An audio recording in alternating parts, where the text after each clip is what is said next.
Merci Madame la Présidente.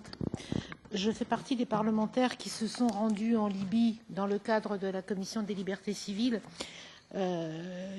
qui se sont rendus en Tunisie à défaut de pouvoir aller en Libye, excusez-moi,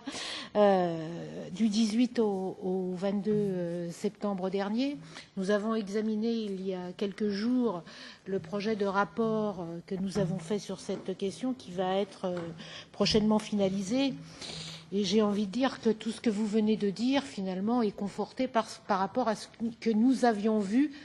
à ce moment-là et entendu notamment par la représentante de l'Union européenne en Libye, mais par aussi les représentants du HCR et de l'OIM, entre autres.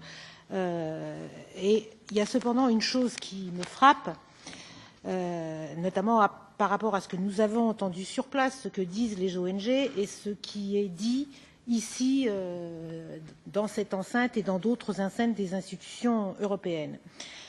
Ce qui m'a le plus frappé, notamment dans ce que nous ont dit les organisations internationales, et vous l'avez plus ou moins évoqué, c'est que les violations des droits de l'homme en Libye ne concernaient pas que les migrants, et elles étaient sur l'ensemble du territoire libyen, et qu'elles concernaient tout autant les Libyens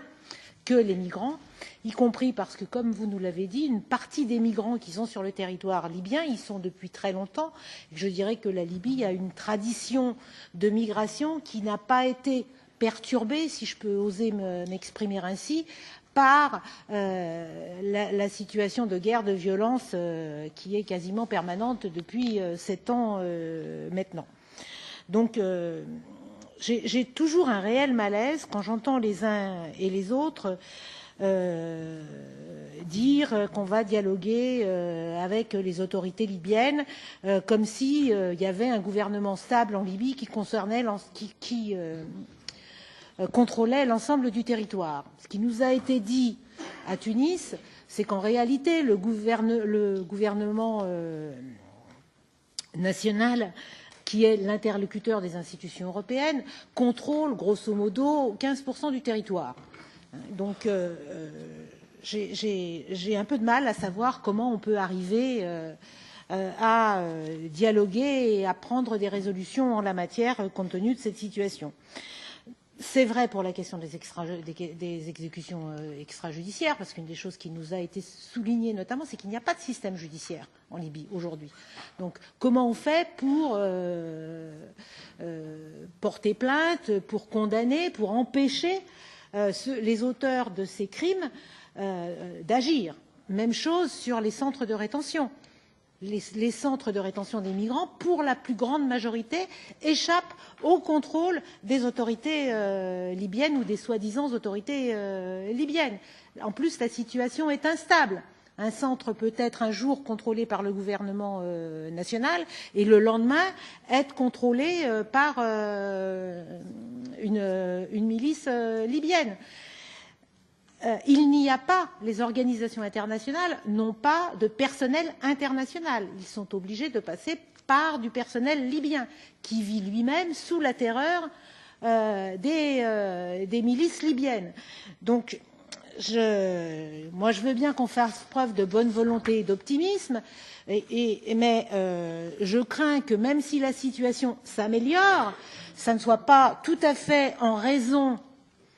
d'un meilleur contrôle du gouvernement libyen sur son territoire, mais juste parce qu'un certain nombre de milices libyennes, excusez-moi de le dire comme ça, se sont vendues au plus offrant.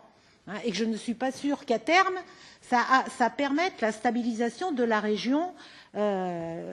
du point de vue de l'ONU, et c'est d'ailleurs ce qui nous a été dit quand nous étions sur place, et j'espère que ça sera plus décrit, même de façon soft et diplomatique, parce que ce n'est pas tellement mon style, que ça pourra être dit dans le cadre du rapport que nous ferons.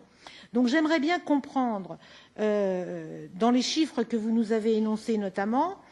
quelle certitude vous avez sur le fait que le nombre de personnes détenues dans les centres, dans les pires conditions qui soient, sont passées de 20 000 à 8 000. Je pense que tout ça, c'est des estimations, là aussi, et qu'on n'a aucune certitude en la matière. Le deuxième élément, et qui est un des éléments récurrents que nous avons rencontrés lors de la mission à Tunis, C'est où est la limite entre l'amélioration des conditions de vie, si j'ose utiliser ces termes, tellement la situation, comme vous nous l'avez dit, est dramatique dans un certain nombre de centres, et la légitimation de ces centres. Ça a été une question prégnante, donc j'aimerais bien que vous nous ameniez des éléments en la matière. J'aimerais bien que vous nous en disiez plus sur la question des interlocuteurs du Sud et de la stabilisation dans le Sud. Comme vous, je crois qu'effectivement, c'est un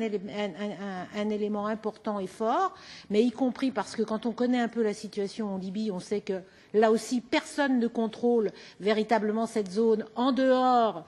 des tribus locales, si je puis là encore m'exprimer ainsi. Et enfin, je pense qu'il y a une question importante qui a été soulevée tout à fait à la fin, qui est la question du financement des financements, qui est vrai pour les trafics d'êtres humains ou quels qu'ils soient, et on sait que la Libye est de plus en plus une plaque tournante en la matière, que du terrorisme, et que ces questions-là, elles sont y compris en termes de blanchiment sur le territoire de l'Union européenne. Donc, que fait l'Union européenne en la matière? Parce que le meilleur moyen de lutter contre tout ça est effectivement de s'attaquer à ce que j'appellerais le nerf de la guerre, c'est-à-dire le financement, parce que tant qu'on se contentera effectivement d'arrêter les petits passeurs, on n'en mettra un terme à rien du tout.